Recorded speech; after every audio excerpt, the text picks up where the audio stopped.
মুসলমানের দুটি দল যদি ঝগড়ায় লিপ্ত হয়ে যায়, যুদ্ধে লিপ্ত হয়ে যায়, তোমরা ন্যায্যভাবে তাদের বিচার করো, মিটাইয়া দাও। কোন পক্ষ যদি বাড়াবাড়ি করতেই থাকে, বিচারের রায় মানা না বাড়াবাড়ি করতে থাকে, তখন তোমরা তাদের পক্ষ নাও, যত সময় পর্যন্ত আল্লাহ রাব্বুল আলামিনের হুকুমের দিকে ফিরে না আসবে। যদি তারা আল্লাহ রাব্বুল আলামিনের হুকুমের দিকে ফিরে আসে, তখন তোমরা ন্যায্যভাবে ফয়সালা করবে আর ন্যায় সঙ্গত বিচার করবে। পরবর্তী আয়াতে আল্লাহ রাব্বুল আলামিন বলেন, ইন্নামাল মুমিনুনা ইখওয়াতুন ফাসলিহু বাইনা আখওয়াইকুম ওয়াত্তাকুল্লাহা লাআল্লাকুম তুরহামুন। এক মুসলমান আরেক মুসলমান ভাই ভাই, এক মুসলমান আরেক মুসলমান ভাই ভাই, তোমরা মুসলমান ভাই হিসাবে ভাইদের ঝগড়া মিটাইয়া দাও, আল্লাহ রাব্বুল আলামিনকে ভয় করতে থাকো আর তাদের ঝগড়া মিটাইয়া দাও। আল্লাহ রাব্বুল আলামিন ন্যায় পরায়ণকারী লোকদেরকে পছন্দ করেন। ন্যায় পরায়ণকারী লোকদেরকে আল্লাহ রাব্বুল আলামিন পছন্দ করেন। এজন্য রাসূল করিম সাল্লাল্লাহু আলাইহি ওয়াসাল্লাম ফরমান, ইমামুন আদিলুন, ন্যায় পরায়ণ বাদশাকে আল্লাহ রাব্বুল আলামিন আল্লাহর আরশের ছায়ার নিচে স্থান দিবেন। মোগল সম্রাটের একটা ঘটনা বলছি। বাদশা জাহাঙ্গীর যখন ক্ষমতায় বসলো, ওনার আগে যে ওনার পিতা ছিল বাদশা আকবর। আকবর ইতিহাস বলতে চাচ্ছি না, সংক্ষিপ্ত করে ইশারা দিচ্ছি। বাদশা আকবর একটা দিন প্রতিষ্ঠা করার চেষ্টা করেছিল, সেই দিনটার নাম হচ্ছিল দ্বীন এলাহি। সকল ধর্মকে মিলাইয়া কিশোরী মার্কা নিজের ইচ্ছা একটা ধর্ম চালু করেছিল, সেই দিন ধর্মটার নাম ছিল দ্বীন এলাহি।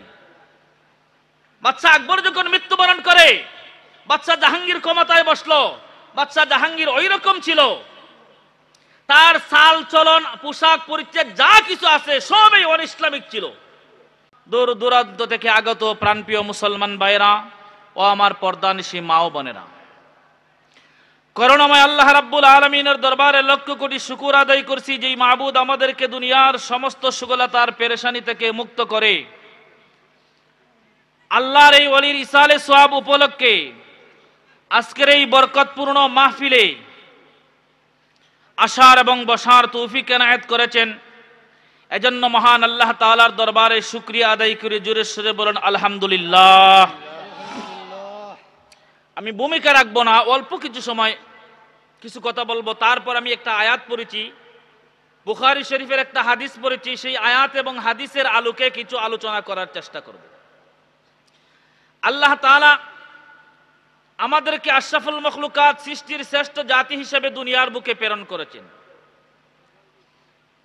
পালাক্রমে পৃথিবীতে মানুষগুলিকে পাঠাচ্ছেন। একদল পৃথিবীতে আসতেছেন, আরেক দল পৃথিবী থেকে বিদায় হচ্ছেন, আরেক দল পৃথিবীতে বসবাস করতেছেন। বসবাস যে করতেছেন তার একটা সমাজ ব্যবস্থা আল্লাহ তাআলা দিয়েছেন। মানুষকে আল্লাহ তাআলা অত্যন্ত মর্যাদাশালী করে সৃষ্টি করেছেন। 18,000 অথবা 80,000 মখলুকাতের মধ্যে মানব জাতি হচ্ছে শ্রেষ্ঠ জাতি। এর চাইতে শ্রেষ্ঠ জাতি আল্লাহ সৃষ্টি করেন নাই। আর এই জাতির মধ্যে মানব রূপে আল্লাহ রাসূল সাল্লাল্লাহু আলাইহি ওয়াসাল্লামকে পাঠিয়েছেন। মানব জাতির শ্রেষ্ঠত্বের মধ্যে মানব জাতি কেন শ্রেষ্ঠত্ব পেয়েছেন তার কয়েকটা কারণ আছে। তন্মধ্যে একটা কারণ হচ্ছে ওই জাতির মধ্যে আল্লাহ তাআলা নবী সরওয়ারে কায়নাত মুহাম্মদুর রাসূলুল্লাহ সাল্লাল্লাহু আলাইহি ওয়াসাল্লামকে পাঠিয়েছেন। কতটুকু শ্রেষ্ঠ জাতি, হযরত আব্দুল্লাহ ইবনে ওমর রাদিয়াল্লাহু তাআলা আনহুর একটা হাদিস যদি আমরা শুনি তো তাহলে বুঝতে পারবো যে মানব জাতিকে আল্লাহ তাআলা কতটুকু শ্রেষ্ঠত্ব দিয়েছেন। আব্দুল্লাহ ইবনে ওমর রাদিয়াল্লাহু তাআলা আনহু একদিন খানায় কাবার সামনে দাঁড়ায়া, তিরমিজি শরীফের হাদিস, খানায় কাবার সামনে দাঁড়াইয়া খানায় কাবাকে লক্ষ্য করে বলতেছে, ও খানায় কাবা, তোমাকে আল্লাহ তাআলা এত মর্যাদার সম্মান দিয়েছেন। খানায় কাবার মর্যাদা কতটুকু? তামাম পৃথিবীর মধ্যে স্থান হিসাবে, গড় হিসাবে এটা হচ্ছে শ্রেষ্ঠ জায়গা আর শ্রেষ্ঠ গড়, শ্রেষ্ঠ মসজিদ। আল্লাহ তাআলা সৃষ্টির মধ্যে 7টা জিনিস করে বাছাই করেছেন। যেমন 7টা পাহাড়কে শ্রেষ্ঠত্ব দিয়েছেন, 4 জন ফেরেশতাকে শ্রেষ্ঠত্ব দিয়েছেন, 4টা কিতাবকে শ্রেষ্ঠত্ব দিয়েছেন, 4 জন নবীকে শ্রেষ্ঠত্ব দিয়েছেন, 4টা মসজিদকে শ্রেষ্ঠত্ব দিয়েছেন, 4টা স্থানকে শ্রেষ্ঠত্ব দিয়েছেন। ঠিক তেমনি ভাবে 4টা স্থান থেকে একটাকে শ্রেষ্ঠত্ব দিয়েছেন। এই 4টার মধ্যে যেমন স্থানের মধ্যে স্থান হচ্ছে 4টে শ্রেষ্ঠ, এই 4টে থেকে একটাকে শ্রেষ্ঠত্ব দিয়েছেন। তোর মধ্যে একটা হচ্ছে খানাই কাবা, যেই জায়গাটা সেই জায়গাটা হচ্ছে শ্রেষ্ঠ জায়গা। কারণ তাম পৃথিবীটা ছিল ফানি আর ফানি। খানাই কাবা যেই জায়গাটা, এই জায়গাটা হচ্ছে পৃথিবীর একটা নাবি। এখান থেকে জমিন সৃষ্টি হয় ফেনা হইয়া, এখান থেকে জমিন সৃষ্টি হয়ে আস্তে আস্তে পৃথিবীটা বরট হয়েছে। এটা ভিন্ন হাদিস, এইদিকে যাচ্ছি না। স্থান হিসাবে এই জায়গাটা শ্রেষ্ঠ, তারপর মসজিদ হিসাবে আল্লাহর ঘর হিসাবে এই ঘরটাও শ্রেষ্ঠ, মসজিদটা শ্রেষ্ঠ। তো খানাই কাবার সামনে দাঁড়াইয়া আব্দুল্লাহ ইবনে ওমর রাদিয়াল্লাহু তাআলা আনহু আফসোস করতেছেন আর বলতেছেন, হে খানাই কাবা, তোমাকে আল্লাহ তাআলা এত শ্রেষ্ঠত্ব দিয়েছেন, তোমার মর্যাদা এত বেশি, तमाम পৃথিবী থেকে মুমিন মুত্তাকিরা তোমাকে তওয়াফ করার জন্য আসে, তোমাকে জিয়ারতের জন্য আসে, তোমার গিলাব দরিয়া খান্দার জন্য কত আফসোস মানুষের। হযরত ইবনে ওমর রাদিয়াল্লাহু তাআলা তখন বলেন, তবে খানাই কাবা তুমি শুনিয়া রাখো, তুমি কিন্তু একজন মুমিন মুত্তাকির চাইতে শ্রেষ্ঠ নয়। যদিও তোমাকে আমার আল্লাহ তাআলা শ্রেষ্ঠত্ব দিয়েছেন, মানব জাতির মধ্যে যারা ঈমান এনেছে, ঈমানদার মুমিন মুত্তাকি, তাদের চাইতে তুমি শ্রেষ্ঠ না, তোমার চাইতে শ্রেষ্ঠ একজন মুমিন মুত্তাকি। তাহলে বোঝা যাচ্ছে একজন মুমিনের কত মর্যাদা। আরে तमाम পৃথিবীটা তো আল্লাহ তাআলা সৃষ্টি করেছেন। আমরা অনেক সময় বলে থাকি নবী মুহাম্মদুর রাসূলুল্লাহ সাল্লাল্লাহু আলাইহি ওয়াসাল্লামের উসিলাতে, আর সেই নবীর পথ, সেই নবীর মত অনুসরণ করে আমাদেরকে চলতে হবে। সেই নবীর পথ, সেই নবীর মত যদি আমরা গ্রহণ করি, তাহলে দুনিয়াতেও সাফল্য, আখিরাতেও সাফল্য, দুনিয়াতেও কামিয়াব, আখিরাতেও কামিয়াব। ভারতের একজন ব্যক্তি ছিল, প্রায় 2-2.5 কোটি মানুষের ভগবান ছিল। তার নাম ছিল ডক্টর শিব শক্তি। মানুষে তাকে পূজা করত, ভগবান মানত।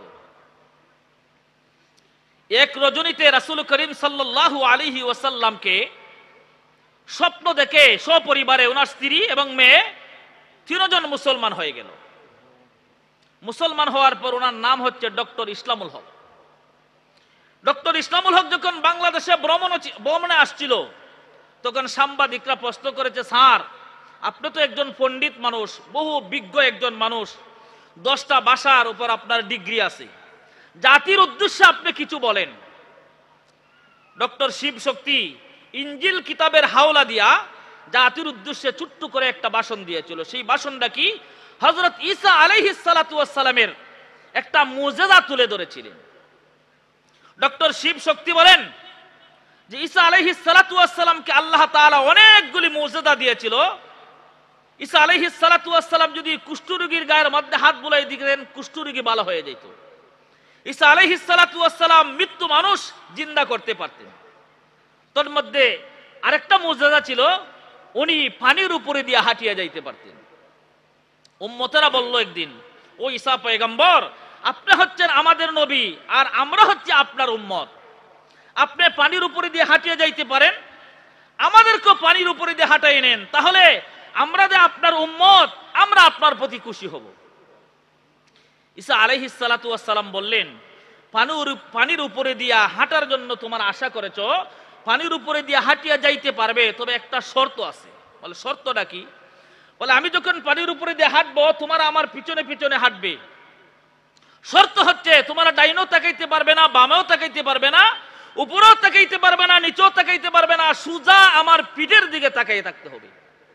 বলে এটা একটা শর্ত হইল। এটা তো সাধারণ একটা শর্ত।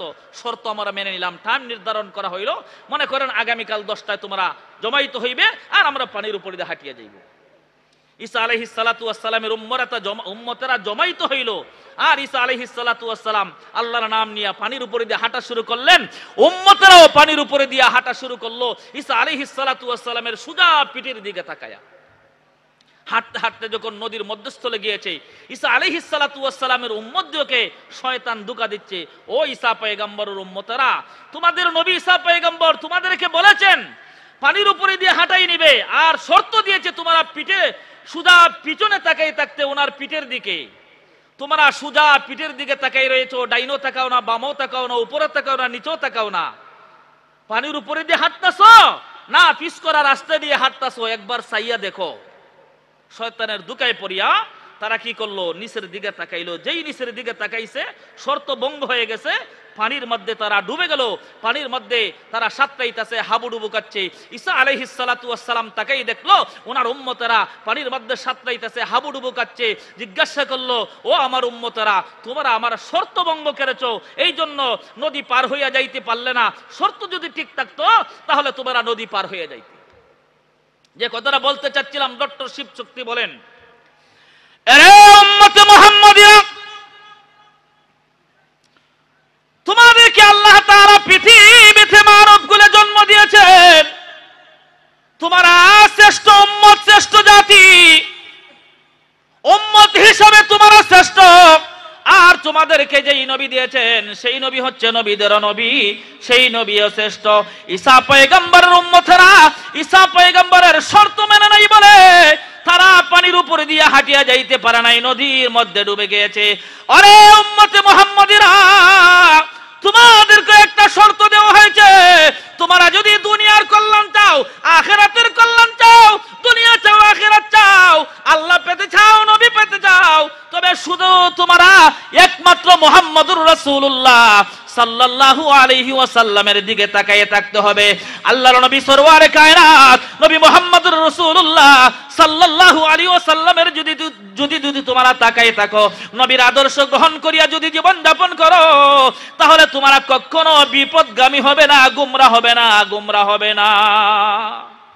শর্ত হচ্ছে মুহাম্মদুর রাসূলুল্লাহ সাল্লাল্লাহু আলাইহি ওয়াসাল্লামের অনুসরণ করে, অনুকরণ করে আমরা প্রত্যেকটি কাজ করতে হবে। এই আমার ভূমিকা শেষ। যে আয়াত পড়েছি সেই আয়াতের আলোকে কিছু আলোচনা করার চেষ্টা করব। আমি যে আয়াত পড়েছি সেই আয়াতে দুইটা বিষয় আলোচনা করা হয়েছে। আমি প্রথম বিষয়টা মনে হয় কয়েক বছর আগে আলোচনা করেছি, 2006 থেকে এই জায়গার মধ্যে আমি আসছি। এটা আমার নিজের মাহফিল বললেও চলে, এটা নিজের ওয়াজ মাহফিল বলেও চলে, কোনো বছর মিস হয় নাই। 2006 তাকিয়া হয়তো কোনো বছর আলোচনা করেছি। আজকে যে বিষয়টা আলোচনা করব সেই বিষয়টা হচ্ছে, প্রথম জিনিসটা হচ্ছে তোমরা আমানতের খিয়ানত করিও না, আমানতের খিয়ানত করিও না। আজকের বিষয়টা হচ্ছে ওয়াইদা হাকামতুম বাইনান নাস আন তাহকুমু বিল আদলি। আল্লাহ বলেন, তোমাদেরকে আমি পৃথিবীতে পাঠাইছি, একটা সমাজ ব্যবস্থা তোমাদেরকে দিয়েছি, তোমরা সমাজে বসবাস করো। সমাজে থাকতে গেলে বাইয়ে বাইয়ে ঝগড়া হইতে পারে, বাইয়ে বইনে ঝগড়া হইতে পারে, চাচা ভাতিজায় ঝগড়া হইতে পারে, বন্ধু বন্ধু ঝগড়া হইতে পারে, এক মুসলমানে আরেক মুসলমানে ঝগড়া হইতে পারে, এক হিন্দুর সঙ্গে ঝগড়া হইতে পারে।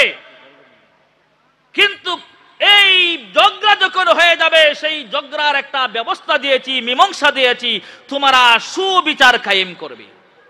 ঝগড়াটা যখন মীমাংসা করবে তখন সুবিচার কায়েম করবে। খুতবার মধ্যে যে আমি হাদিসটা পড়েছি সেই হাদিসে রাসূল করিম সাল্লাল্লাহু আলাইহি ওয়াসাল্লাম ফরমান, মানব জাতিকে আল্লাহ তাআলা যেই বডিটা দিয়েছেন সেই বডির মধ্যে 360টা জোড়া দিয়েছেন। কতটা জোড়া? 360টা জোড়া। এটা বুখারীর হাদিস। আল্লাহ রাসূল সাল্লাল্লাহু আলাইহি ওয়াসাল্লাম ফরমান, সারা দিন যখন তোমরা চলাফেরা করো, তোমাদের শরীরের মধ্যে যে 360টা জোড়া আছে সেই জোড়াগুলি চলতে থাকে। মেশিন যখন আমার স্টার্ট দেই, মেশিনের ফাঁসগুলি চলে, যখন বন্ধ করি তখন বন্ধ হয়ে যায়, আর চলে না। ঠিক তেমনি ভাবে আমরা যখন চলাফেরা করি, কথাবার্তা বলি, তখন আমাদের ফাঁসগুলি, জোড়াগুলি সচল থাকে, চলে। আল্লাহর নবী ফরমান, তোমরা যখন ঘুমাও, ক্লান্তি দূর করার জন্য আল্লাহ ঘুমের একটা ব্যবস্থা করে দিয়েছেন। মানুষ না ঘুমাইয়া বাঁচবে না। একজন মানুষ বাঁচতে গেলে ঘুমাইতে হইবে। নিম্নে একজন মানুষ যদি উপরে 10 দিন যদি একটা মানুষ না ঘুমায়, তাহলে এই মানুষটা ঠিক থাকতে পারবে না।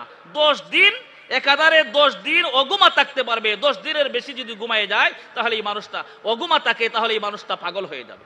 আল্লাহর নবী ফরমান, যখন তোমরা ঘুমাও, ঘুমানোর পরে তোমাদের সেই ফাঁসগুলি, জোড়াগুলি, এগুলি আর চলে না, ঘুম থেকে জাগ্রত হওয়ার পর আবার চলে। দয়ার নবী সরওয়ার কায়নাত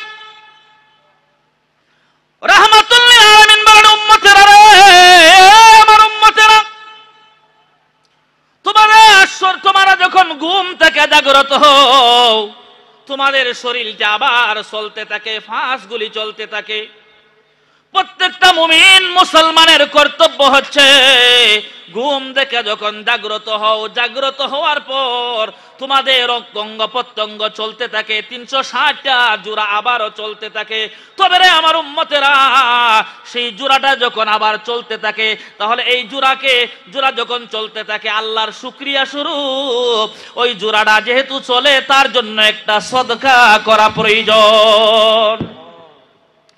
عن أبي هريرة رضي الله تعالى عنه أن النبي صلى الله عليه وسلم كل سلام من الناس كل يوم تطلع فيه الشمس بعدل بين الناس صدقة রাহমাতুল লিল আলামিন বলেন, সেই সদকাটা কি?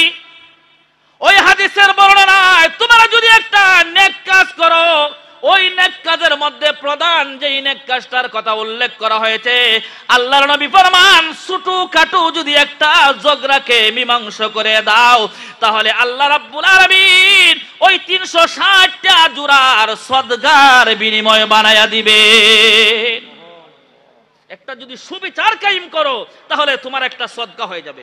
বুখারী শরীফে এই হাদিসটা আরো 2 জায়গার মধ্যে আসছে। এই হাদিসটা আরো 2 জায়গার মধ্যে আসছে। অন্য হাদিসের ব্যাখ্যায় আনছেন যে আরো সদকা আছে, সুবিচার তুমি সারা দিনে একবারও পাইবে না, 1 মাসে 1.5 মাসে একটা সুবিচার পাইবে। তাহলে সেটার সেই জোড়াটা চলছে দে, আবার যে চালিত হইল, তাহলে সদকা স্বরূপ কি দিবে? রাসূল করিম সাল্লাল্লাহু আলাইহি ওয়াসাল্লাম ফরমান, তুমি যখন ইশরাকের নামাজ পড়বে, তখন তোমার একটা সদকা আদায় হয়ে যাবে। আরো বিভিন্ন বর্ণনা আছে। শেষ যে বর্ণনাটা, তুমি যখন রাস্তা দিয়ে হাঁটছো, রাস্তা দিয়ে যখন তুমি হেঁটে যাচ্ছ, একটা কাঁটাযুক্ত জিনিস পাইলাই, রাস্তাতে সেই মানুষ সেই রাস্তা দিয়ে চলতে তার অসুবিধা হবে, রাস্তা দিয়ে চলতে অসুবিধা হবে। মনে করেন রাস্তার মধ্যে একটা ইট, বড় একটা ইটের টুকরা ফালান, মানুষ হাঁটলেই হুচুট খাইয়া পড়বে, উষ্টা খাইয়া পড়বে, অথবা একটা কাঁটাযুক্ত জিনিস, মানে মানুষের চলতে অসুবিধা হইবে। এই জিনিসটা যদি তুমি সরিয়ে দাও, তাহলে তোমার একটা সদকা বলে গণ্য করা হবে। তারপর সুবিচার কায়েম করার আল্লাহর রাসূল সাল্লাল্লাহু আলাইহি ওয়াসাল্লাম আরো অনেকগুলি হাদিস বর্ণনা করেছেন। সংক্ষিপ্ত আকারে বলবো, সময় বেশি নাই। অন্য হাদিসে রাসূল করিম সাল্লাল্লাহু আলাইহি ওয়াসাল্লাম সুবিচার যারা কায়েম করবে, সুবিচার কি তারপর আলোচনা করব, সুবিচার যারা কায়েম করবে তাদের আরো ফজিলত বর্ণনা করেছেন। অন্য হাদিস রয়েছে, قال النبي صلى الله عليه وسلم إن المقسطين عند الله على منابر من نور।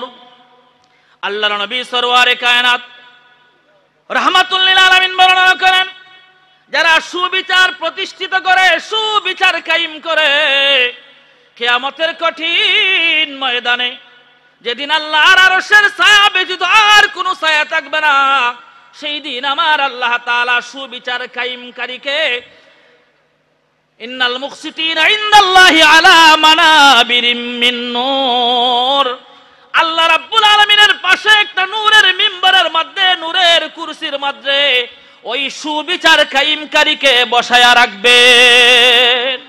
কতটুকু ফজিলত সুবিচার কায়েম করার। আল্লাহর সামনে, এটা মুসলিম শরীফের হাদিস, বুখারী মুসলিমে আসছে, যে সুবিচার কায়েমকারীকে একটা নূরের মিম্বরে আল্লাহর পাশে তাকে বসায় রাখবে। ভিন্ন হাদিসের আল্লাহ রাসূল ফরমান, আন আবি হুরায়রা রাদিয়াল্লাহু তাআলা আনহু আন্নান নবী সাল্লাল্লাহু আলাইহি ওয়াসাল্লাম সাবাতুন ইউযিল্লুহুমুল্লাহু ফি যিল্লিহি ইয়াওমা লা যিল্লু ইল্লা যিল্লু ইমামুন আদিলুন ওয়া শাবুন নাশা ফি ইবাদাতিল্লাহ। 7 শ্রেণীর মানুষকে, এই হাদিসে 7 শ্রেণীর মানুষকে আল্লাহ আরশের ছায়ার নিচে স্থান দিবেন। তোর মধ্যে এক শ্রেণীর মানুষ হচ্ছে ইমামুন আদিলুন, ন্যায় বিচারকারী, ন্যায় বিচারকারী বাদশাকে আল্লাহ তাআলা কি করবেন? আল্লাহর আরশের ছায়ার নিচে স্থান দিবেন। এখানে ন্যায় প্রতিষ্ঠাকারী বাদশা বলতে হাদিসটা ব্যাখ্যা লিখেছেন, একটা দেশের একটা বাদশা হয়, প্রেসিডেন্ট হয়, ঠিক না? আল্লাহ রাসূল সাল্লাল্লাহু আলাইহি ওয়াসাল্লাম অন্য হাদিসে বলেন, কুল্লুকুম রাঈউ ওয়া কুল্লুকুম মাসউলুন আন রাইয়াতিহি। কুরআন হাদিসের আলোচনা শুনবেন না ঘটনাগুলি বলবো? কোনটা আপনাদের পছন্দ হয়? কুরআন হাদিসের আলোচনা না ঘটনা বলবো? মন দিয়ে শুনেন কুরআন হাদিসের আলোচনা, তারপর ঘটনা বলবো, আপনাদের মনোরঞ্জন দেওয়ার জন্য বলবো। আল্লাহ রাসূল সাল্লাল্লাহু আলাইহি ওয়াসাল্লাম ফরমান, তোমরা প্রত্যেকেই দায়িত্ববান, প্রত্যেকের দায়িত্ব সম্বন্ধে আল্লাহ তাআলার সামনে তোমরা জিজ্ঞাসিত হতে হবে, তোমাদেরকে জিজ্ঞাসা করা হবে। প্রত্যেকেই দায়িত্ববান। যেমন আমি আমার ফ্যামিলির কর্তা, আমি সেই ফ্যামিলির দায়িত্বভার গ্রহণ করেছি, আমি ফ্যামিলির দায়িত্বভার গ্রহণ করেছি। একটা এলাকার একজন মুরব্বী, দুইজন মুরব্বী থাকে, একজন ফ্যামিলির একজন কর্তা থাকে, এলাকার একজন মুরব্বী থাকে, একটা ওয়ার্ডের একজন মুরব্বী থাকে, কর্তা থাকে, একটা ইউনিয়নের একজন কর্তা থাকে, একটা উপজেলার একজন কর্তা থাকে, একটা জেলার একজন কর্তা থাকে, একটা দেশের একজন কর্তা থাকে। তাহলে বোঝা যাচ্ছে শুধুমাত্র ন্যায় পরায়ণকারী বাদশার কথা বলা হয় নাই, কুল্লুকুম রাঈউ ওয়া কুল্লুকুম মাসউলুন আন রাইয়াতিহি, তোমরা প্রত্যেকেই দায়িত্ববান, প্রত্যেককেই আল্লাহ তাআলা তোমাদেরকে জিজ্ঞাসা করবে, তোমাদেরকে যেই দায়িত্ব দেওয়া হয়েছিল সেই দায়িত্ব তোমরা সঠিকভাবে কতটুকু পালন করেছো। রাসূল করিম সাল্লাল্লাহু আলাইহি ওয়াসাল্লাম ফরমান, তুমি যখন তোমার ফ্যামিলির দায়িত্বভার গ্রহণ করবে, তোমার ফ্যামিলির প্রত্যেকটা মানুষের সঙ্গে সুবিচার কায়েম করবে, প্রত্যেকটা মানুষের সঙ্গে সুবিচার কায়েম করবে। যদি তোমরা সুবিচার কায়েম করো না, তাহলে কিয়ামতের কঠিন ময়দানে আল্লাহর আসামির কাঠ গড়ায় দাঁড়ায়া তোমাকে জবাবদিহি করতে হবে। আরেকটু আগায় যাই, তারপর বলবো। ন্যায় বিচারকারী 3 দল। কয় দল? সাধারণত এক হাদিস আসছে বিচারকারী 3 দল, 1 দল জান্নাতি, 2 দল জাহান্নামী। বিচার করেনেওয়ালা কয় দল? 3 দল, 1 দল জান্নাতি, 2 দল জাহান্নামী। শুনতে চান কয় দল জান্নাতি, কয়জন, কোন কোন মানুষগুলি জান্নাতি আর জাহান্নামী? প্রথম নম্বর হচ্ছে, আমরা যখন বিচারে বৈঠকে বসি, বিচারে বসি, কোন মানুষ আছে সাক্ষ্যে যেই ট্রিটমেন্ট দিল, দায়ী বাদী বিবাদী উভয়জনের ট্রিটমেন্ট দেয় না, এই ট্রিটমেন্ট শোনার তোয়াক্কা করে না।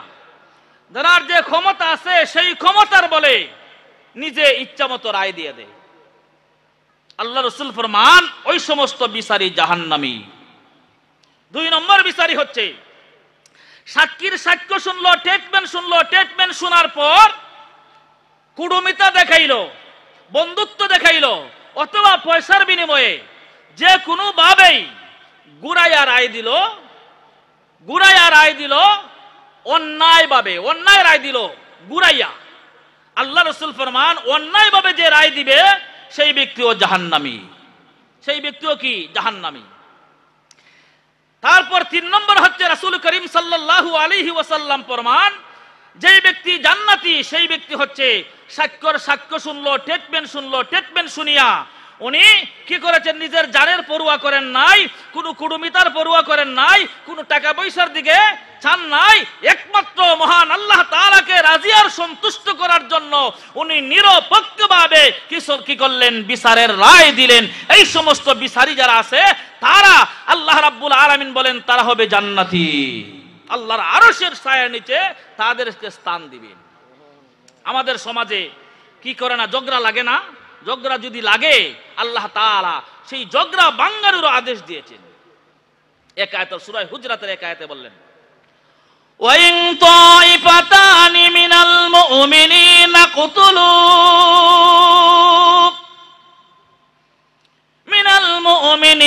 কুতুলু আল্লাহ রাব্বুল আলামিন দীর্ঘ আয়াতে বলেন, মুসলমানের 2টি দল যদি ঝগড়ায় লিপ্ত হয়ে যায়, যুদ্ধে লিপ্ত হয়ে যায়, তোমরা ন্যায্যভাবে তাদের বিচার করো, মিটাইয়া দাও। কোন পক্ষ যদি বাড়াবাড়ি করতেই থাকে, বিচারের রায় মানা না বাড়াবাড়ি করতে থাকে, তখন তোমরা তাদের পক্ষ নাও, যত সময় পর্যন্ত আল্লাহ রাব্বুল আলামিনের হুকুমের দিকে ফিরে না আসবে। যদি তারা আল্লাহ রাব্বুল আলামিনের হুকুমের দিকে ফিরে আসে, তখন তোমরা ন্যায্যভাবে ফয়সালা করবে আর ন্যায়সঙ্গত বিচার করবে। পরবর্তী আয়াতে আল্লাহ রাব্বুল আলামিন বলেন, ইন্নামাল মুমিনুনা ইখওয়াতুন ফাসলিহু বাইনা আখওয়াইকুম ওয়াত্তাকুল্লাহা লাআল্লাকুম তুরহামুন। এক মুসলমান আরেক মুসলমান ভাই ভাই, এক মুসলমান আরেক মুসলমান ভাই ভাই, তোমরা মুসলমান ভাই হিসাবে ভাইদের ঝগড়া মিটাইয়া দাও, আল্লাহ রাব্বুল আলামিনকে ভয় করতে থাকো আর তাদের ঝগড়া মিটাইয়া দাও। আল্লাহ রাব্বুল আলামিন ন্যায় পরায়ণকারী লোকদেরকে পছন্দ করেন। ন্যায় পরায়ণকারী লোকদেরকে আল্লাহ রাব্বুল আলামিন পছন্দ করেন। এজন্য রাসূল করিম সাল্লাল্লাহু আলাইহি ওয়াসাল্লাম ফরমান, ইমামুন আদিলুন, ন্যায় পরায়ণ বাদশাহকে আল্লাহ রাব্বুল আলামিন আল্লাহর আরশের ছায়ার নিচে স্থান দিবেন। মোগল সম্রাটের একটা ঘটনা বলছি। বাচ্চা জাহাঙ্গীর যখন ক্ষমতায় বসলো, ওনার আগে যে ওনার পিতা ছিল বাদশাহ আকবর, ইতিহাস বলতে চাচ্ছি না, সংক্ষিপ্ত করে ইশারা দিচ্ছি। বাদশাহ আকবর একটা দিন প্রতিষ্ঠা করার চেষ্টা করেছিল, সেই দিনটার নাম হচ্ছিল দ্বীন এলাহি। সকল ধর্মকে মিলাইয়া কিশোরী মার্কা নিজের ইচ্ছা একটা ধর্ম চালু করেছিল, সেই দিন ধর্মটার নাম ছিল দ্বীন এলাহি। বাদশাহ আকবর যখন মৃত্যুবরণ করে, বাদশাহ জাহাঙ্গীর ক্ষমতায় বসলো। বাদশাহ জাহাঙ্গীর ওই রকম ছিল, তার চাল চলন পোশাক পরিচ্ছদ যা কিছু আছে সবই অন ইসলামিক ছিল। কিশোরী মার্কা ধর্ম অনুসরণ করিয়া যখন চলে, তখন মানুষের উপর জুলুম নির্যাতন শুরু করলো। সেই সময়কার একজন মুহাক্কিক বড় ধরনের আল্লাহর ওলি ছিলেন, ওনার নাম হচ্ছে হযরতে মুজাদ্দিদ আল-ফেসানি রহমাতুল্লাহি আলাইহি। হযরতে মুজাদ্দিদ আল-ফেসানি রহমাতুল্লাহি আলাইহি বলেন, বাদশাহ জাহাঙ্গীর, তুমি যেই রকম ভাবে মানুষের উপর জুলুম নির্যাতন করা শুরু করেছো, ওইভাবে যদি তুমি রাজ্য পরিচালনা করো, আল্লাহর আসামির কাঠ গড়ায় দাঁড়ায় তোমাকে জবাবদিহি করতে হবে। হযরতে মুজাদ্দিদ আল-ফেসানি রাহমাতুল্লাহ আলাইহি বাদশাহ জাহাঙ্গীরের বিরুদ্ধে চলে যায়, উনি প্রতিবাদ করা শুরু করলেন। বাদশাহ জাহাঙ্গীর যখন দেখলো মুজাদ্দিদ আল-ফেসানি রাহমাতুল্লাহ আলাইহি ওনার বিরুদ্ধে কাজ করতেছে, একদিন মুজাদ্দিদ আল-ফেসানি রাহমাতুল্লাহ আলাইহিকে তলব করলেন, আমার রাজদরবারে আসিয়া হাজিরা দাও, তোমার সঙ্গে আমি সাক্ষাৎ করব, দেখা করব। মুজাদ্দিদ আল-ফেসানি রাহমাতুল্লাহ আলাইহি যখন রাজদরবারে যায় ঢুকছে, বাদশাহ জাহাঙ্গীরের রাজপ্রাসাদে একটা নিয়ম ছিল, কর্নিশ করিয়া যাইতে হইতো, বাদশাকে কি করতে হতো, সেজদা দেওয়া হইতো, বাদশাকে সেজদা দিত, আর কর্নিশ করিয়া মাথা নিচু করিয়া কর্নিশ করিয়া বাদশার সামনে যায় বাদশাকে সেজদা করা লাগতো। কিন্তু আল্লাহর ওলি মুজাদ্দিদ আল-ফেসানি রাহমাতুল্লাহি আলাইহি বাদশাকে কর্নিশও করলো না, সেজদাও করলো না, এমনকি সালামও করলো না। বাদশার সামনে যায় দাঁড়াইছে, বাদশা কি আমাকে জিজ্ঞাসা করতে চাও, তুমি করো। বাদশা জাহাঙ্গীর বলল, তো তুমি কুরনিশও করলে না, সেজদাও করলে না, বুঝলাম তুমি আমাকে সেজদা করলে না, তবে কমসে কম তো আমাকে সালামটা করার দরকার ছিল, প্রয়োজন ছিল, আমাকে তো সালাম করতে পারতে। মুজাদ্দিদ আল-ফেসানি রাহমাতুল্লাহ আলাইহি জবাব দিলেন, আরে বাদশা জাহাঙ্গীর, আমি বাদশা জাহাঙ্গীরের গোলাম নই। যেই মাবুদ আমাকে সৃষ্টি করেছেন, যেই মাবুদ আমাকে লালন পালন করেন, যার ইবাদত আমি করি, সেই মাবুদের গোলাম আমি। ভয় যদি করতে হয় সেই মাবুদকে ভয় করব, ডরাইতে যদি হয় সেই মাবুদকে ডরাবো। আমি তোমার গোলাম না, বাদশা জাহাঙ্গীরের গোলাম না, আমি হচ্ছে আল্লাহ রাব্বুল আলামিনের গোলাম। আমি যেহেতু আল্লাহ রাব্বুল আলামিনের গোলাম, আমি আল্লাহর আইন কানুন নিয়ম বিধান সবগুলি আমার কাছে মূল্য আছে, আমি মান্য করব। আর তোমার মতো জাহাঙ্গীরের আদেশ আমার কাছে অমূল্য, মূল্যহীন। বলে বুঝলাম, সংক্ষিপ্ত করে বলছি, বুঝলাম মূল্যহীন, তবে আমাকে তো তুই সালামটা করতে পারতাস, কমসে কম তো সালাম করতে পারতি। আল্লাহ রড়ি রাখে বলে, বাদশা জাহাঙ্গীর, আমি জানি তুমি একজন ফখর বেশি। আমি যদি তোমাকে সালাম করি আর অহংকার করিয়া তুমি আমার সালামের জবাব না দাও, তাহলে আল্লাহ রাব্বুল আলামিন, আল্লাহ রাসূল সাল্লাল্লাহু আলাইহি ওয়াসাল্লামের একটা সুন্নতকে অবমাননা করা হবে। আমি নবীর উম্মত হইয়া রাহমাতুল লিল আলামিনের একটা সুন্নতের অবমাননা করতে চাই না। রাহমাতুল লিল আলামিনের একটা সুন্নতকে অবমাননা করতে চাই না। বাদশা খুব রাগ হইলেন, রাগ হইয়া ওনাকে বন্দিশালায় পাঠাই দিলেন, কারাগারে পাঠাই দিলেন। আরো সংক্ষিপ্ত আকারে বলছি, যখন কারাগারে পাঠাইলেন, ওনার যে সমর্থক ছিল ওনারা রাগ হয়ে গেল। মোহাম্মদ খান নামে একজন ব্যক্তি ছিল, ওই ব্যক্তি রাজ দরবারে চাকরি করত। শেষ পর্যন্ত বিদ্রোহ ঘোষণা হইল, বা মোহাম্মদ খান কি করলেন, বাদশাহ জাহাঙ্গীরকে বন্দী করলেন। আল্লাহর ওলিরা তো রাজত্ব চায় না, আল্লাহর ওলিরা আল্লাহর জমিনে আল্লাহর দ্বীন প্রতিষ্ঠিত চায়। যেই নবীর যমুনা ছিল সেই নবীর যমুনাতে নবীর অনুসরণ করিয়া তারা জীবন যাপন চায়। আল্লাহ রব্বুল আলামিন যুগে যুগেই নবী রাসূলদেরকে প্রেরণ করেছেন একটা মাত্র উদ্দেশ্য, মানুষকে সত্যের পথের প্রতীক বানানোর জন্য, জাহান্নামের পথ থেকে আলোর পথে মানুষগুলিকে আনার জন্য।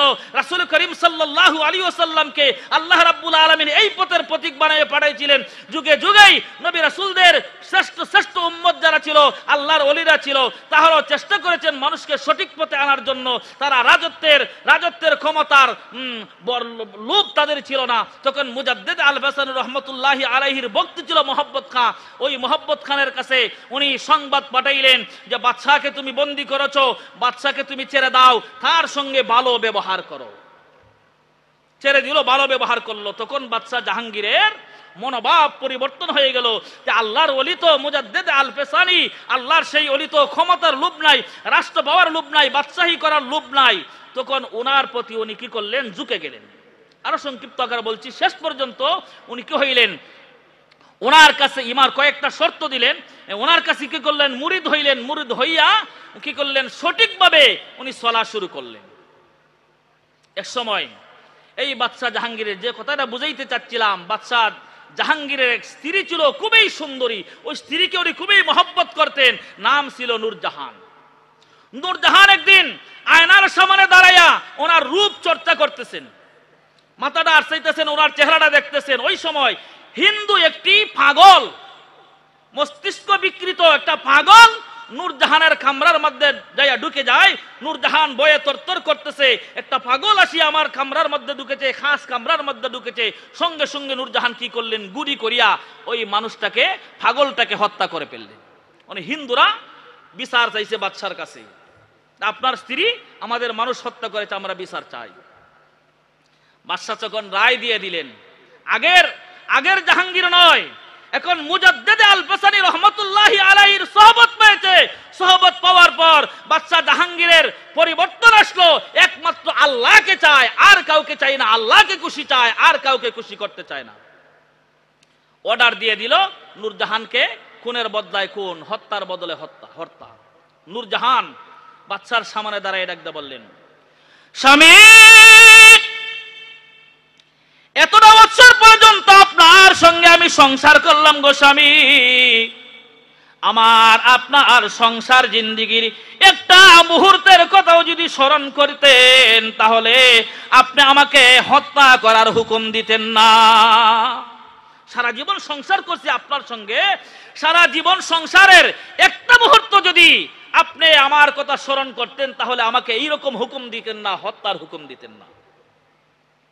বাদশা জাহাঙ্গীর তখন ডাকদা বললেন, ও নূরজাহান, প্রিয়তমা স্ত্রী, তোমার প্রতি আমার অত্যন্ত মহব্বত আর ভালোবাসা আছে। তোমার ভালোবাসা আর আল্লাহর ভালোবাসা, ন্যায় নীতির মানদণ্ডে দুইটা ভালোবাসাকে দুইটা পাল্লার মধ্যে আমি তুলতেছি। দুইটা ভালোবাসা, তোমার ভালোবাসা আর আমার আল্লাহর ভালোবাসাকে মানদণ্ডের, ন্যায় বিচারের মানদণ্ডের দুইটা পাল্লার মধ্যে দুইটা ভালোবাসা তুলতেছি, তুললে আমি পরিমাপ করতেছি। ওগো আমার প্রিয়তমা স্ত্রী, সেই দুইটা ভালোবাসাকে যখন আমি দুইটা পাল্লার মধ্যে পরিমাপ করি, তোমার ভালোবাসার চাইতে কোটি কোটি গুণ মহব্বত আমার আল্লাহ রাব্বুল আলামিনের ভালোবাসা। নূরজাহান গো, তোমার মতো নূরজাহান, লক্ষ লক্ষ নূরজাহান যদি আল্লাহর পথের প্রতীক হয়ে যায়, আল্লাহকে ভালোবাসি আর আমার আল্লাহ আমাকে ভালোবাসে, মরার পরে আখিরাতের জিন্দেগি জান্নাতের মধ্যে তোমার মতো লক্ষ লক্ষ নূরজাহান আমার সামনে আসবে। তবে নূরজাহান আমাকে আল্লাহ রাব্বুল আলামিন ওই এলাকার বাদশা বানাইছে ন্যায় নীতি ইনসাফ প্রতিষ্ঠা করার জন্য। আমি যদি সাধারণ একজন হিন্দু ব্যক্তির বিপক্ষে রায় দেই, তোমার বিচার না করি, সাধারণ একজন প্রজার বিচার না করি, আল্লাহর আসামির কাঠগড়ায় দাঁড়াই আমাকে জবাব দিতে হবে, আমি ন্যায় প্রতিষ্ঠাকারী বাদশা হইতে পারবো না। তবে নূরজাহান শুধুমাত্র আল্লাহর মহব্বত পাওয়ার জন্য, আল্লাহকে ভালোবাসার জন্য তোমার ভালোবাসাকে আমি বিসর্জন দিয়া আমি ন্যায় সঙ্গত ভাবে কি করলাম, রায় দিলাম তোমাকে কতল করার। ন্যায় সঙ্গত ভাবে আমি রায় দিলাম তোমাকে কতল করার। আল্লাহ রাব্বুল আলামিন বলেন, وَإِذَا حَكَمْتُمْ بَيْنَ النَّاسِ أَن تَحْكُمُوا بِالْعَدْلِ। আল্লাহ রাব্বুল আলামিন বলেন, তোমরা যখন কোন কাজের বিচার করবে, কোন বিষয়ের বিচার করবে, তোমরা তো মানুষ, নফসে দুকাই পড়িয়া, শয়তানের দুকাই পড়িয়া তোমাদের মধ্যে হানাহানি রাহাজানি কোনাকুনি অনেক কিছু হইতে পারে, নিজের মধ্যে অনেক সময় হইতে পারে। যখন তোমরা বিচার করবে, ন্যায় বিচার করবে, ইনসাফের সাথে বিচার করবে, মানুষের উপর জুলুম করবে না, নির্যাতন করবে না। বাদশা আকবর ডাকতে বলতেছেন, নূরজাহান এটা সাধারণ একটা প্রজা, একজন নিরহ হিন্দু, আমি তার পক্ষে যদি রায় না দিয়া অন্যায় ভাবে তোমাকে আমি মুক্ত দিয়া দেই, তোমাকে আমি মুক্ত করে দেই, কিয়ামতের কঠিন ময়দানে ন্যায় বিচারকারী হিসাবে আল্লাহর আরশের ছায়ার নিচে স্থান পাবো না। ন্যায়কারী হিসাবে, ইনসাফকারী হিসাবে, ন্যায় পরায়ণ বাদশা হিসাবে আল্লাহর আরশের ছায়ার নিচে আমি স্থান পাবো না।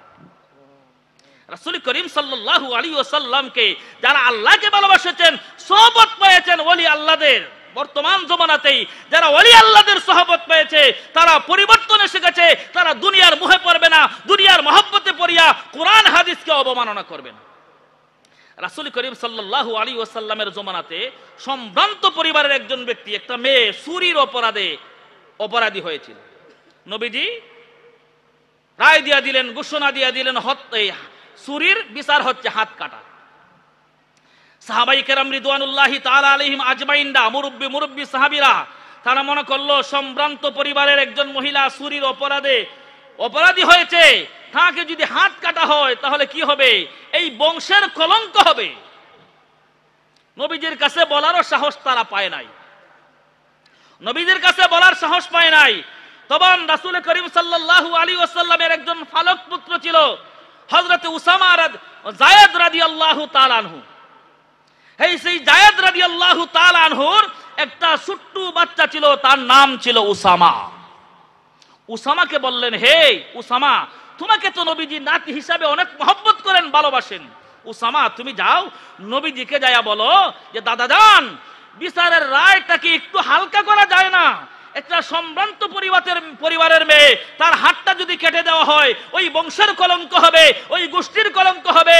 ইয়া রাসূলুল্লাহ, বিচারটা একটু হালকা করেন, কমসে কম হাত কাটাটা বাদ দিয়া অন্য একটা বিচার করেন। নবী সাল্লাল্লাহু আলাইহি ওয়াসাল্লাম ইনসাফকারী ছিলেন, এর চাইতে ইনসাফকারী আর কোন নবী রাসূল পয়গম্বর পৃথিবীতে আল্লাহ পাঠান নাই। সঙ্গে সঙ্গে রাসূল করিম সাল্লাল্লাহু আলাইহি ওয়াসাল্লামের চেহারার রং পরিবর্তন হয়ে গেল। নবীজি উঠা থেকে, বসা থেকে দাঁড়াই গেলেন, আর ডাক দিয়ে বলতেছেন, আরে আমার সাহাবীরা, কে উসামাকে ওই বুদ্ধি দিয়ে দিয়েছে? উসামাকে কে ওই বুদ্ধি দিয়েছে আমার কাছে দরখাস্ত করার জন্য, সুপারিশ করার জন্য আমার কাছে দাঁড়ায়া বলো। সাহাবীরা থর থর করে কাঁপতেছে। রাহমাতুল লিল আলামিন তখন বললেন, সাহাবীরা রে, তোমরা কি চাও আল্লাহ রাব্বুল আলামিন যেই বিধান দিয়েছেন, যেই রায় দিয়েছেন, সেই রায়ের বিরুদ্ধে আমি নবী সাল্লাল্লাহু আলাইহি ওয়াসাল্লাম রায় দিয়ে দেই, আর কিয়ামতের কঠিন ময়দানে আমার আল্লাহ রাব্বুল আলামিনের আসামির খাট গড়ায় আমি নবী যায়া দাঁড়ায়া যাই, আমি নবী আল্লাহর আসামির কাঠ গড়ায় দাঁড়ায় যাই। তোমরা কি চাষাটা চাও? সাহাবায়ে কেরাম চোখের পানি ছেড়ে দেয় আর বলতেছেন, ইয়া রাসূলুল্লাহ, আমরা ভুল করেছি, অন্যায় করেছি নবীজি, আমাদেরকে মেহেরবানি করিয়া আপনি মাফ করে দেন, ওই রকম অন্যায় আর জীবনে কোনোদিন করব না, ওই রকম অন্যায় আর জীবনে কোনোদিন করব না। বন্ধুরা আমার, আল্লাহ রাব্বুল আলামিন বলেন, ওয়াইদা হাকামতুম বাইনান নাসি আন তাহকুমু বিল আদলি, তোমরা যখন বিচার করবে ন্যায় সঙ্গত বিচার করবে, অন্যায় বিচার করিও না। কিয়ামতের কঠিন ময়দানে আল্লাহর আসামির কাঠ গড়ায় দাঁড়াবে। ন্যায় পরায়ণ বাদশাহ, আমরা প্রত্যেকেই ক্ষমতাবান, কুল্লুকুম রাই ওয়া কুল্লুকুম মাসউলুন আন রাইয়াতিহি, আমরা প্রত্যেকেই প্রত্যেকের জন্য প্রেসিডেন্ট, আমরা কারোর উপর জুলুম করতে পারবো না। এমনকি হাদিসের ব্যাখ্যায় আসছে, তুমি তোমার শরীরের প্রেসিডেন্ট, তোমার হাতের উপর তুমি জুলুম করতে পারবে না, তোমার শরীরের উপর তুমি জুলুম করতে পারতে না, প্রত্যেকটি অঙ্গ প্রত্যঙ্গের উপর জুলুম করার ক্ষমতা তোমার নাই। তোমার হাতটা নিজের ইচ্ছায় তুমি কাটতে পারবে না। এমনও মানুষ আছে 2 দিন 3 দিন না খাইয়া থেকে যায়। তোমার দেহের উপর তোমাকে কি করতে হবে? ইনসাফ করতে হবে, আদল করতে হবে। তোমার দেহের উপর তুমি জুলুম করতে পারবে না, সে বাচ্চা হোক আর নিজের প্রেসিডেন্ট হোক। কোন শাইর বলেন, है तो बाही दिन की इन तीन से, है तो बाही दिन की इन तीन से, मेरे जालिम पीर जाहिल आलिम बद्दीन से, मेरे जालिम पीर जाहिल आलिम बद्दीन से। আল্লাহ যে সেই দিন পৃথিবীতে আমাদেরকে দিয়েছেন, সেই দিনকে ধ্বংস করবে 3 দলে। কয় দলে? 3 দলে ধ্বংস করবে। 1 নম্বর, মিরে জালিম পীরে জাহিল আলিমে বদ্দিন সে। মিরে জাহিল মানে জাহিল বাদশা, জাহিল বাদশারা কি করবে? দিনকে ধ্বংস করবে। যেমন মনে করেন বাদশা আকবর, সে ক্ষমতার মসনদে বসেই নতুন ধর্ম নিজে চালু করেছে, নাম দিয়েছিল দ্বীন এলাহি। এইরকম বাদশারা যুগে যুগেই দিনকে ধ্বংস করার চক্রান্তে লিপ্ত ছিল। যে কোনো যুগে হোক, যে কোনো কালে হোক, যে কোনো শাসকই হোক, আল্লাহ এবং আল্লাহর নবীর বিরুদ্ধে যারা রায় দিবে, বিরুদ্ধে যারা কাজ করবে, কিয়ামতের কঠিন ময়দানে আল্লাহর আসামির কাঠ গড়ায় অবশ্যই অবশ্যই দাঁড়াতে হবে। তারপর শাইর বলেন, পীরে জাহিল, জাহিল পীর যদি হয়, পীরা দিন ধ্বংস করে দিবে। বাংলাদেশে নয়, ভারত, বাংলাদেশ, পাকিস্তান, ওই দেশেই পীর মুরিদির বেশি। কি তখন আপনারা, আমরা দেশে বেশি পীর মুরিদ না।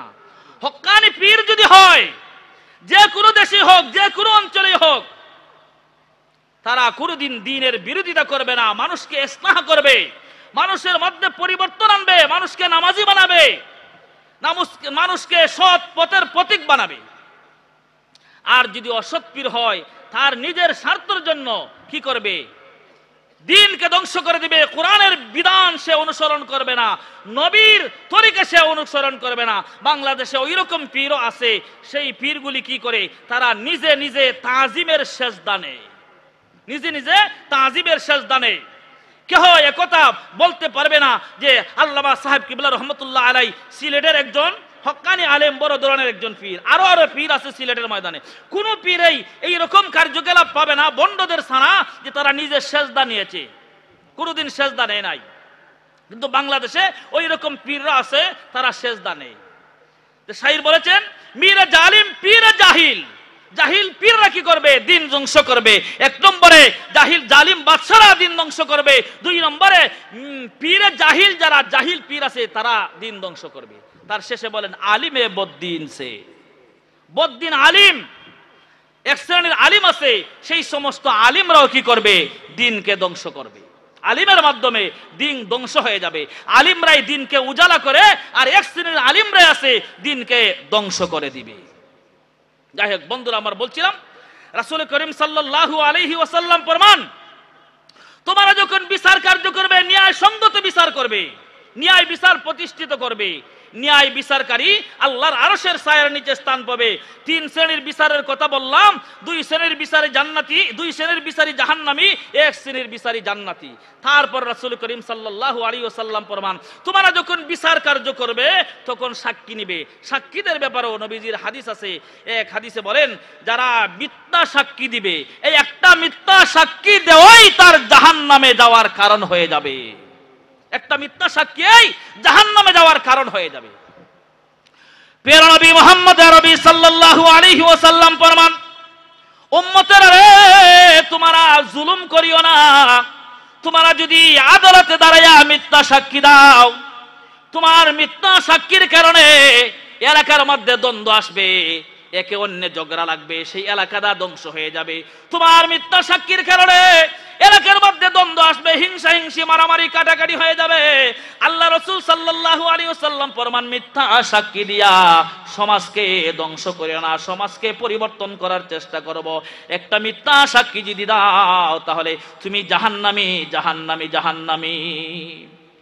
তারপর ভিন্ন হাদিসে রাহমাতুল লিল আলামিন বলেন, মিথ্যা সাক্ষী দেওয়া কবিরা গুনাহ। অন্য বর্ণনা রয়েছে, মিথ্যা সাক্ষী দেওয়া একটা শিরক গুনাহ করার সমতুল্য। মিথ্যা সাক্ষী দেওয়া একটা শিরক গুনাহ করার সমতুল্য।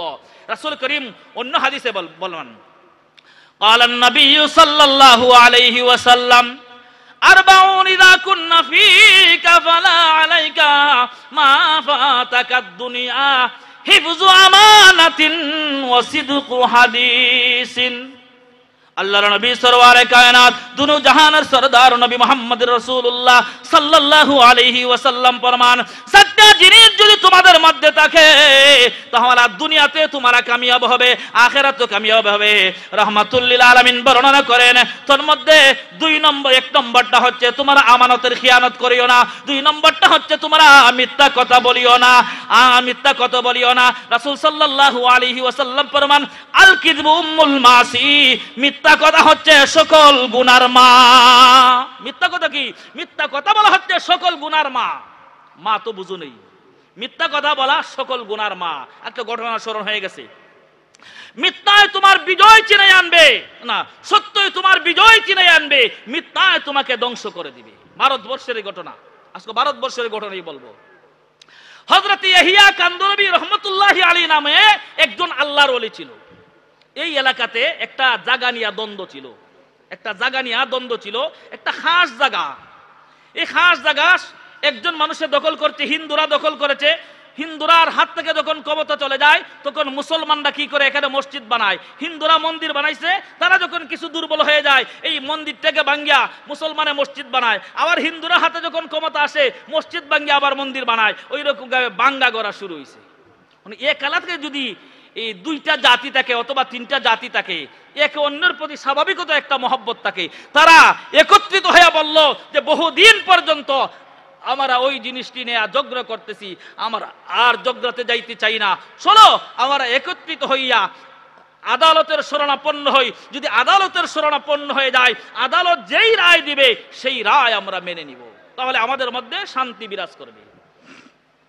উভয় পক্ষ মিলিয়া আদালতে যায়। আদালতে যাইয়া কি করলো? উভয় পক্ষ আদালতে যাইয়া বিচার দায়ী হইল যে আমাদের এই সমাধান দিয়ে দেন। বলে তোমাদের জায়গার কোনো কাগজ আছে? বলে কাগজ নাই। কাগজ নাই, আমি কেমনে রায় দিব? তবে বলে স্যার এটা তো খাস জায়গা, এটার মধ্যে কোনো কাগজপত্র নাই। বলে তোমাদের এলাকার মধ্যে সবচাইতে বৃদ্ধ যেই ব্যক্তি, বৃদ্ধ মানুষ, বয়স্ক মানুষ, উভয় পক্ষের মধ্যে যে কোনো একজন বয়স্ক মানুষ আমার সামনে এনে হাজির করো। হিন্দুরা হিন্দুদের মধ্যে গিয়া বয়স্ক মানুষ খুঁজছে, আর মুসলমানরা মুসলমানদের মধ্যে বয়স্ক মানুষ খুঁজছে। উভয় দলের মধ্যে একজন বয়স্ক মানুষ পাইল, খুবই আল্লাহওয়ালা, মুত্তাকি, পরহেজগার।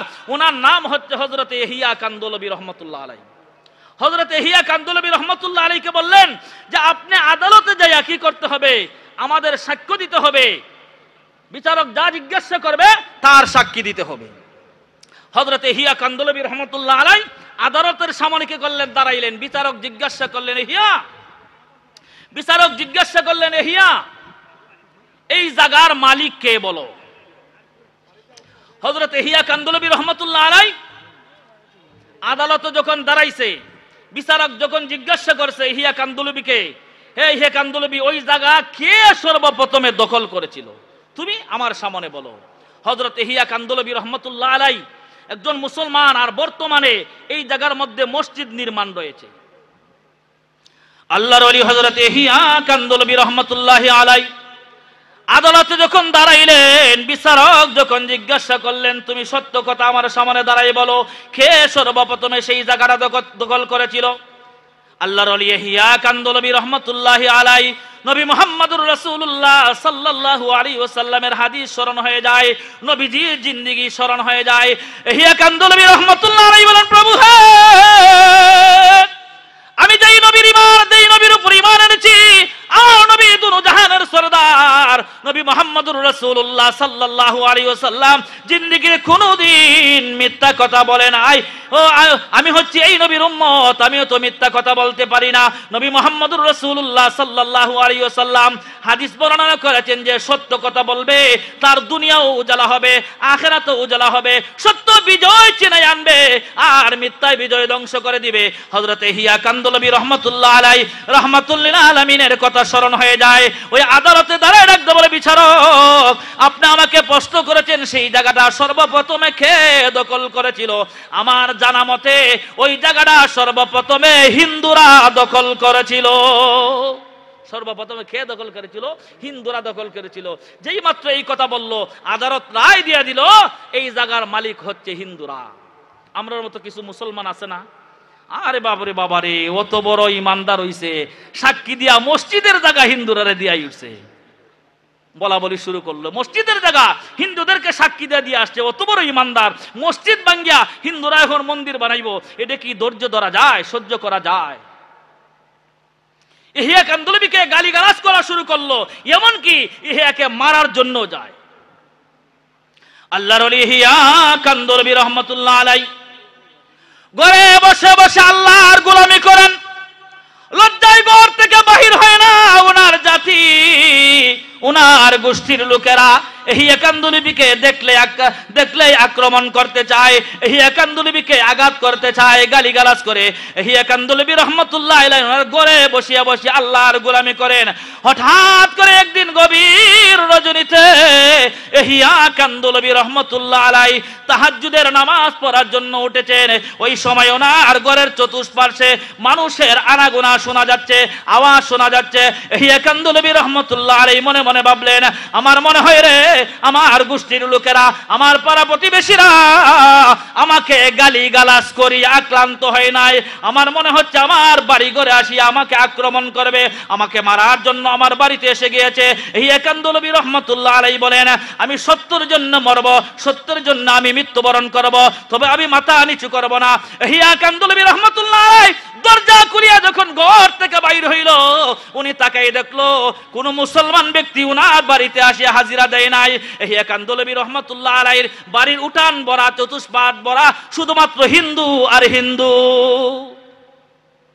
ইহইয়া কান্দলবী রেখে বলে, হে হিন্দু ভাইয়েরা, তোমাদের জায়গা তো আমি সাক্ষী দিয়া তোমাদেরকে দিয়ে আসছি রে হিন্দু ভাইয়েরা, তবে কেন আমার বাড়িতে তোমরা হাজিরা দিয়েছো? এইবারে হিন্দু ভাইরা ডাকতে বলে, ইহইয়া কান্দলবী রে, এইবারে আমরা তোমার দরবারে আসছি জায়গা ফিরাইয়া নেওয়ার জন্য নয়।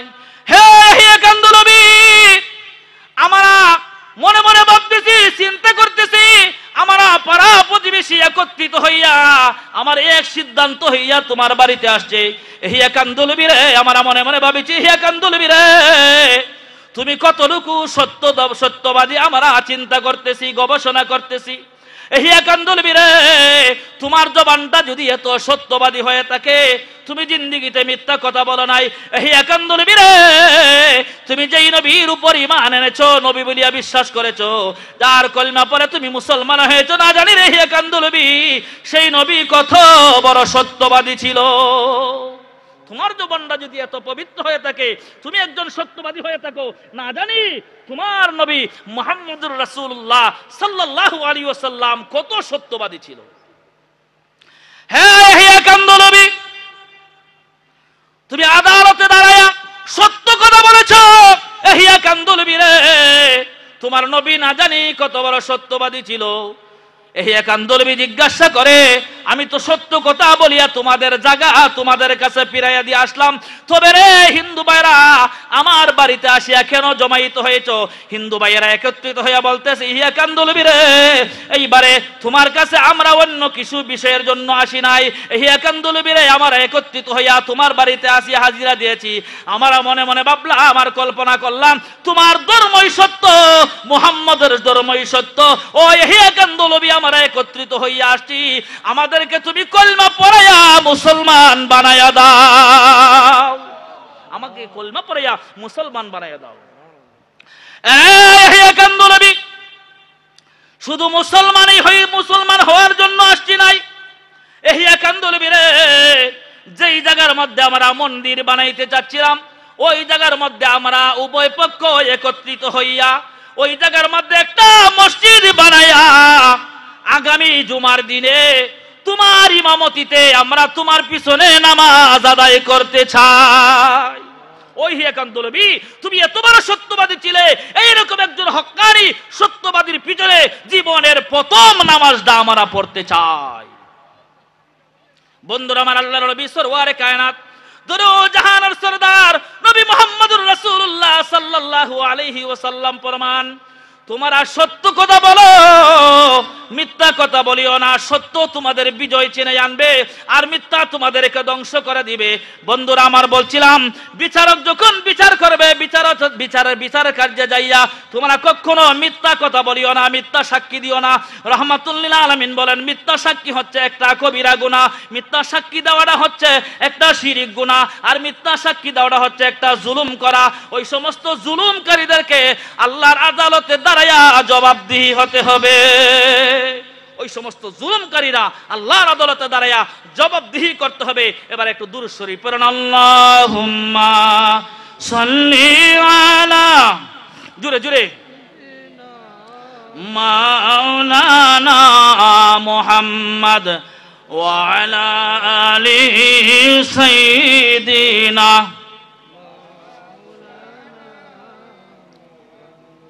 দিবানিশি মন রে আমার, আর দিও না যন্ত্রণা,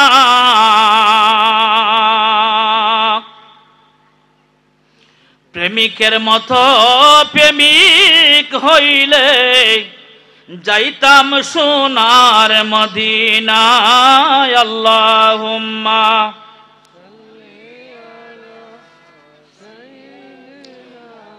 মাওলানা মুহাম্মদ ওয়া আলা আলি সাইয়্যিদিনা মাওলানা মুহাম্মদ। বলছিলাম আল্লাহ বলেন, ওয়াইদা হাকামতুম বাইনান নাসি আন তাহকুমু বিল আদলি, তোমরা যখন বিচার কার্য করবে, তোমাদের কাছে কোনো বিচার আসবে, তখন তোমরা ন্যায় সঙ্গত বিচার করো। ন্যায় বিচারকারী আল্লাহর আরশের ছায়ার নিচে তারা স্থান পাবে। দ্বিতীয় হাদিসটা বলেছিলাম, ইন্নাল মুকসিতিনা ইনদাল্লাহি আলা মানাবিরিম মিন নূরিন আল্লাযীনা ইয়াদিলুনা ফি হুকমিহিম ওয়া আহলিহিম।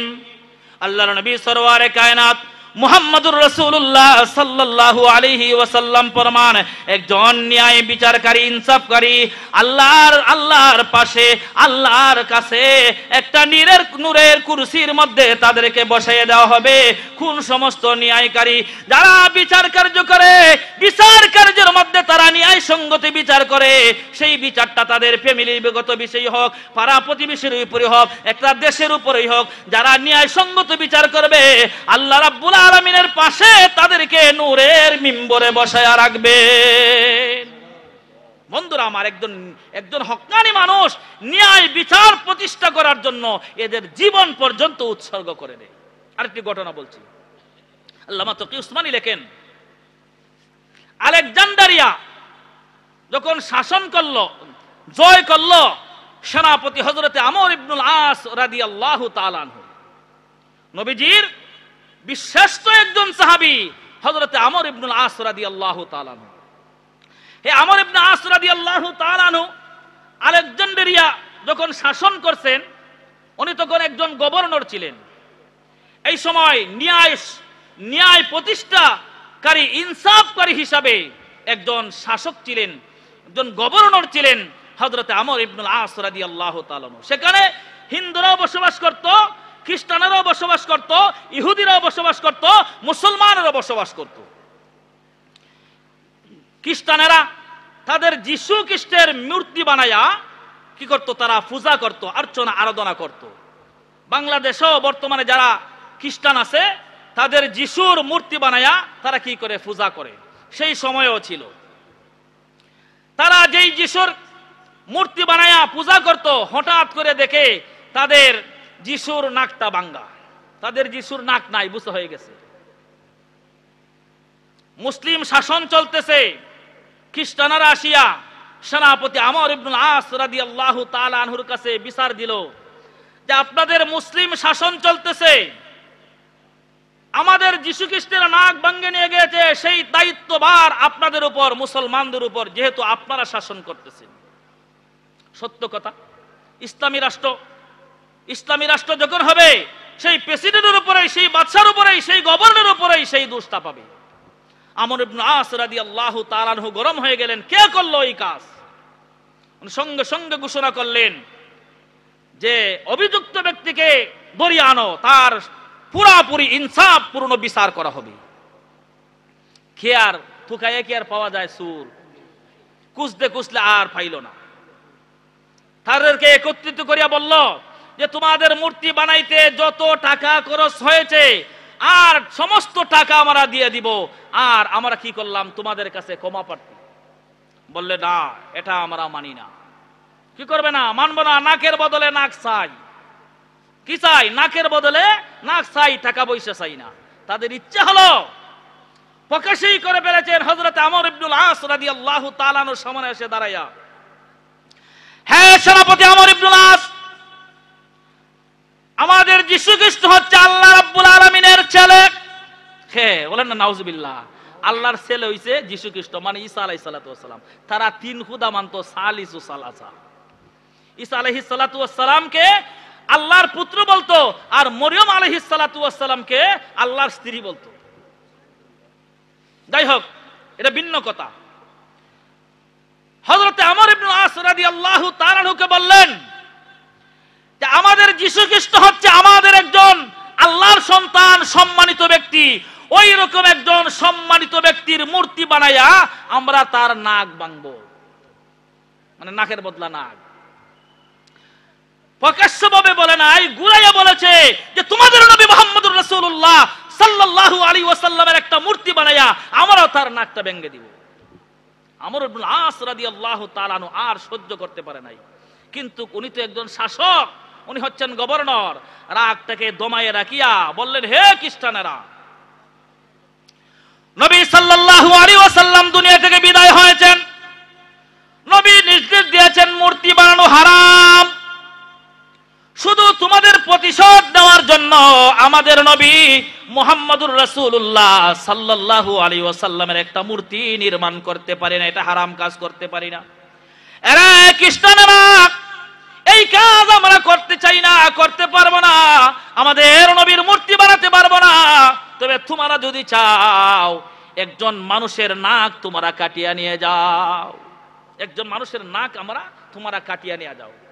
খ্রিস্টান মনে মনে খুশি হইল। ওইটাই তো চাচ্ছিল যে মুহাম্মাদের মূর্তি তো তারা বানাইতে দিবে না, কিন্তু সেনাপতি আমর তো এই কথা বলবে যখন আমরা অভিযুক্ত ব্যক্তিকে ধরতে পারলাম না, আসামি ধরতে পারলাম না, তখন একজন মানুষের নাক কাটিয়ে নিয়ে যাও।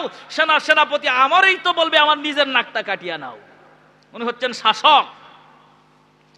আগামী কালকে তার বিচার করা হবে, নাক কাটা হবে, একজন মুসলমানের নাক কাটা হবে, তোমরা জমাইতে হবে।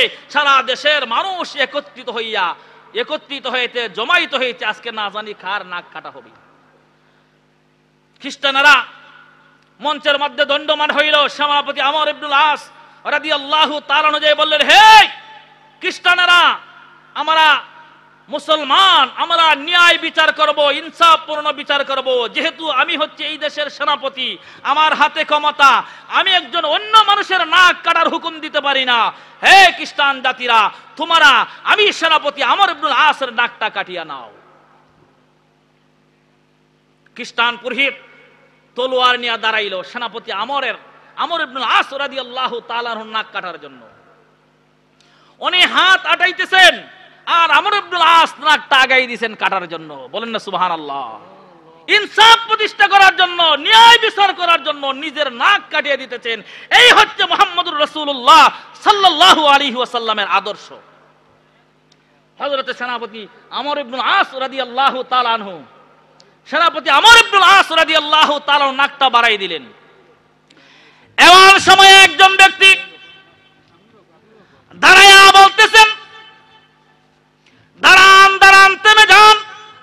সেনাপতির নাক কাটবেন না। সেনাপতি কোনো অন্যায় করে না, অপরাধ করে না, সেনাপতির নাক কাটতে হবে না। আমি অভিযুক্ত, আমি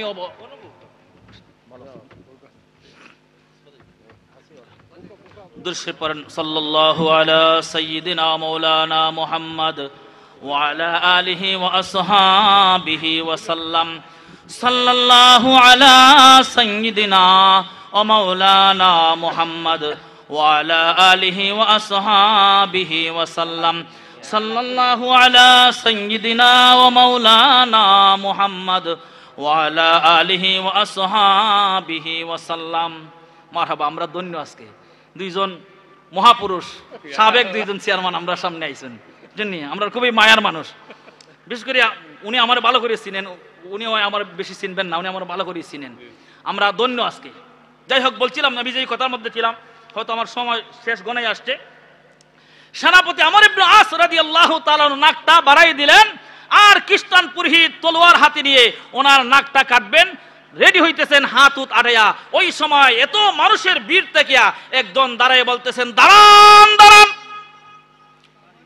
আমাদের মুসলমানদের সেনাপতি আমর ইবনে আস অন্যায় করে নাই, উনি নাক কাটে নাই। আমি তোমাদের যিশুর নাকটা ভেঙে দিয়েছিলাম, আমি অপরাধী, আমার নাকটা তোমরা কাটিয়া নাও। বিশ্বাস যদি না হয়, ওই দেখেন তাকায়া, যেই নাকের টুকরাটা ভেঙে পড়ে গিয়েছিল, সেই নাকের টুকরাটা আমার হাতে আছে। তবে রে খ্রিস্টানেরা শোনো, আমি জানিয়া তোমাদের যিশুর নাক ভাঙ্গি নাই, আমি জানিয়া ভাঙ্গি নাই, আমি অজানা সত্ত্বে ভেঙে ফেলেছি।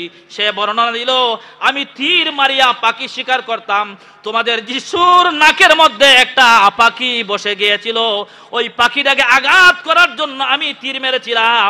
যখনই আমি তীরটা মেরেছি, পাখিটা উড়াল দিয়ে চলে যায়, আর তোমাদের যিশুর নাকের মধ্যে তীরটা পড়ে যায়, তাই নাকটা ভেঙে যায়। সংক্ষিপ্ত কথা হচ্ছে, সেই ব্যক্তি দাঁড়িয়ে বলল, আমার নাকটা তোমরা কাটিয়া নাও, কারণ সেনাপতি অন্যায় করে নাই, সেনাপতি অন্যায় করে নাই, সেনাপতি অপরাধ করে নাই, কাজেই আমি অপরাধ করেছি, আমার নাকটা তোমরা কাটিয়া নাও। খ্রিস্টান পুরোহিতের সামনে যখন ওই অভিযুক্ত ব্যক্তি আসামি নাকটা বাড়াই দিলেন, খ্রিস্টান তরতরে করে কাঁপতেছে আর মনোবদ্ধ ভাবতেছে, মুসলমানরা তো সঠিক মাবুদের ইবাদতি করে, সঠিক মাবুদের ইবাদতি করে বলে ন্যায় ইনসাফ তাদের মধ্যে ছিল, তাদের মধ্যে আছে। অভিযুক্তকে ধরতে পারে না বলে তাদের প্রেসিডেন্ট, মানে তাদের শাসক সেনাপতি নিজের নাকটা কাটিয়ে দিতে চায়। সেনাপতির নাক যখন কেটে যাবে, এটাও একজন পাবলিক অভিযুক্ত ব্যক্তি বরদাস্ত করতে পারে নাই বলে নিজে নিজে আসিয়া স্বীকার করিয়া, দোষ স্বীকার করিয়া তার নিজের নাকটা কেটে দেওয়ার জন্য অগ্রসর হয়ে যায়। হে আমর ইবনে আস রে, আমরা বুঝেছি তোমাদের ধর্মই হচ্ছে সত্য ধর্ম, তোমাদের শাসন হচ্ছে সুশাসন, আর ন্যায় পরায়ণ বাদশাহী হচ্ছে তোমারাই বিজয়ী হবে, তোমারাই কামিয়াব হবে। সেনাপতি আমর ইবনে আস রে, আমাদের জাতি মুসলমান হোক আর না হোক, আমি খ্রিস্টান পুরোহিত তোমার হাতে হাত রাখিয়া কলমা পরে মুসলমান হয়ে যাব। সঙ্গে সঙ্গে পুরোহিত বসেন পরে নিল, লা ইলাহা ইল্লাল্লাহু মুহাম্মাদুর রাসূলুল্লাহ সাল্লাল্লাহু আলাইহি ওয়াসাল্লাম। আমি আপনাদের সামনে আয়াত পড়েছিলাম, হাদিস পড়েছিলাম, হাদিসের অনুবাদটা আবারও করে ফেলি।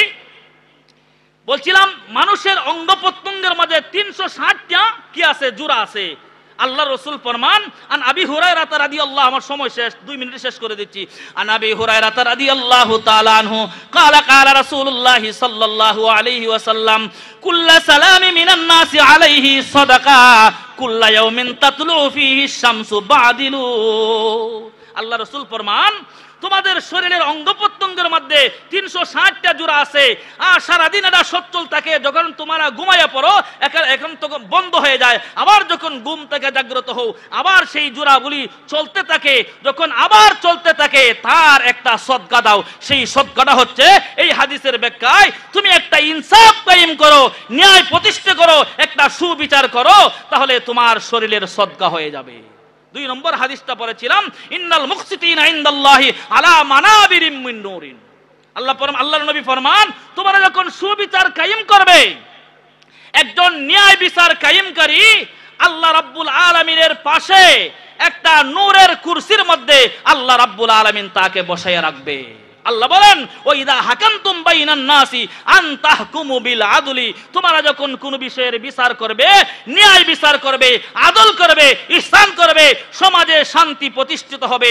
মহান আল্লাহ রাব্বুল আলামিন যেন আমি যেই কথাগুলি বলেছি সেই কথাটির উপর আমল করার তৌফিক দান করেন। ওয়া আখির দাওয়ানা আলহামদুলিল্লাহি রাব্বিল আলামিন। আসসালামু আলাইকুম ওয়া রাহমাতুল্লাহ। সাল্লাল্লাহু আলা সাইয়্যিদিনা মাওলানা মুহাম্মদ ওয়া আলা আলিহি ওয়া আসহাবিহি ওয়া সাল্লাম। সাল্লাল্লাহু আলা সাইয়্যিদিনা মাওলানা মুহাম্মদ ওয়া আলা আলিহি ওয়া আসহাবিহি ওয়া সাল্লাম। আস্তাগফিরুল্লাহ, ইন্নাল্লাহা গাফুরুর রহিম। আস্তাগফিরুল্লাহ, ইন্নাল্লাহা গাফুরুর রহিম। আস্তাগফিরুল্লাহ রাব্বি মিন কুল্লি যামবি ওয়া আতুবু ইলাইহি ওয়া লা হাওলা ওয়া লা কুওয়াতা ইল্লা বিল্লাহিল আলিয়্যিল আযীম। লা ইলাহা ইল্লাল্লাহু মুহাম্মাদুর রাসূলুল্লাহ সাল্লাল্লাহু আলাইহি ওয়াসাল্লাম। আল্লাহুম্মা আমিন। রব্বানা যালামনা আনফুসানা ওয়া ইল্লাম তাগফির লানা ওয়া তারহামনা লানাকুনান্না মিনাল খাসিরিন।